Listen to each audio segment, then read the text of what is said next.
Imagine this. You just sat down after a long day in Cebu, and suddenly the ground beneath you starts roaring like thunder. Walls shake violently, and in seconds, lives are changed forever.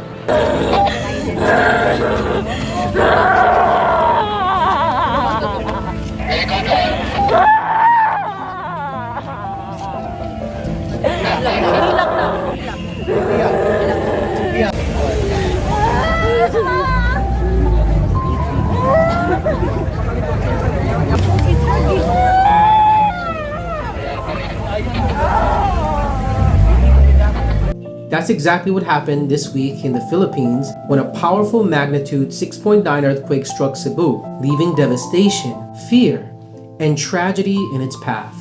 So today we're going to break down exactly what happened, the heartbreaking death toll that has now risen to about 22, the impact on global communities, and most importantly, what this means for everyone living or considering moving to the Philippines long term.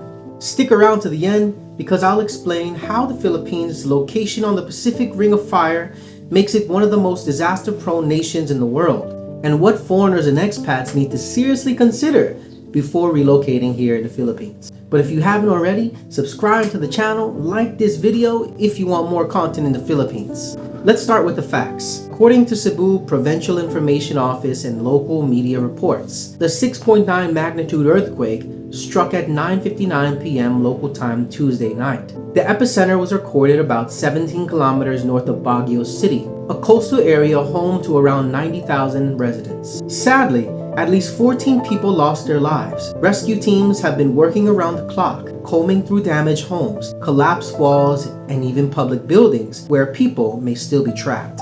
In nearby San Remigio town, 6 additional fatalities were confirmed, including 3 Coast Guard personnel, a firefighter, and a child. Local officials there immediately called for urgent food and cleanup water because the town's water system had been crippled by the quake. Now, the human side of the disaster is what really hits home. Survivors describe the terrifying experience of the quake. Take Martin, for example. He's a 25-year-old resident at Bantayan, a popular resort town. He said he was standing in the town square near a historic church when he suddenly heard a loud booming sound. Within seconds, rocks and debris began falling from the church structure. He said he froze, literally unable to move, just waiting for the shaking to stop. Now, the extent of this earthquake is widespread. Reports confirm collapsed buildings, including a commercial center and a school in Bantayan. Village roads torn apart, making rescue access even harder. A fire station in Baguio with serious structural damage as well reported. Concrete walls of homes crumbling, leaving families displaced.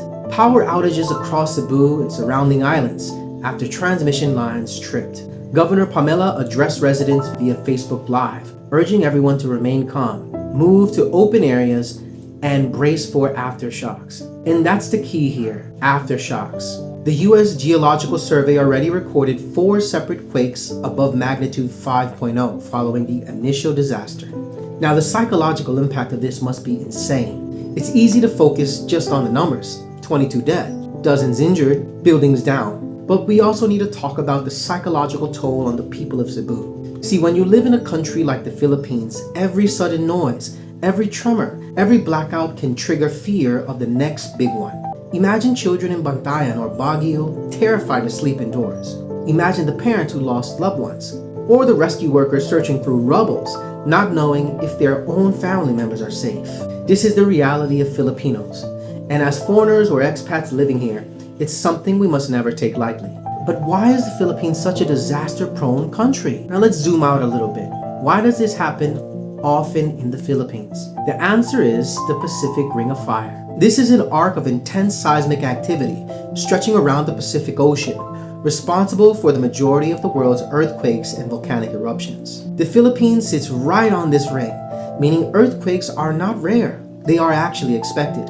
Combine that with the fact that the Philippines also gets around 20 typhoons a year, plus volcanic eruptions, flooding and landslides, and you begin to understand why this country is ranked as one of the most disaster-prone countries in the world.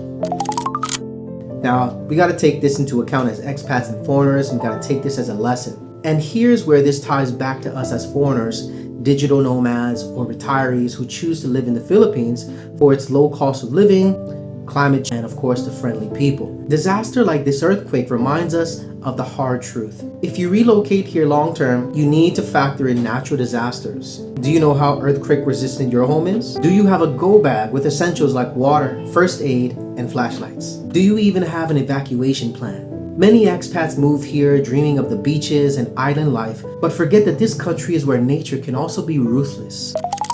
So I'll end this with my heartfelt, warm message to Filipinos out there. We know that the resilience of these people is really unmatched. I've seen this firsthand during my years here. The resilience of the people here is unmatched. Communities unite after disaster. Neighbors share food and water. Strangers become family overnight. Yes, the Philippines is in the ring of fire. There are earthquakes, typhoons, floods. These are all part of life here. But despite all that, the people here continue to smile, they rebuild and carry on with optimism that inspires the rest of us here. So if you're considering moving to Cebu, Baguio, or Bantayan Islands, usually anywhere in the northern area, you're going to deal with a lot more flooding and typhoons, and pretty much anywhere in Philippines, you will have to deal with earthquakes. So if you found this video to be informative, don't forget to subscribe to the channel, like this video, and share this with somebody that needs to know. I know there are tons of you guys out there that have your itinerary set and your eyes are locked on the Philippines. So just take this into maximum consideration so that you and your loved ones can be safe. And of course, if you relocate here, your family back home would also get peace of mind that you'll remain safe in a foreign country. With that being said, learn to be Filipino. I'm out, guys. Peace.